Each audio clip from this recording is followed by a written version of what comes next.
ॐ सोमनाथाय नमः। ॐ मल्लिकार्जुनाय नमः। ॐ महाकालेश्वराय नमः।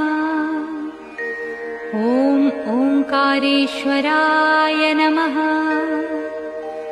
ॐ वैद्यनाथाय नमः। ॐ भीमशंकराय नमः। ॐ रामेश्वराय नमः। ॐ नागेश्वराय नमः। ॐ विश्वेश्वराय नमः। ॐ त्र्यंबकेश्वराय नमः।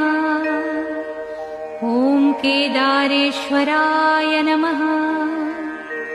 ॐ भुस्मेश्वराय नमः।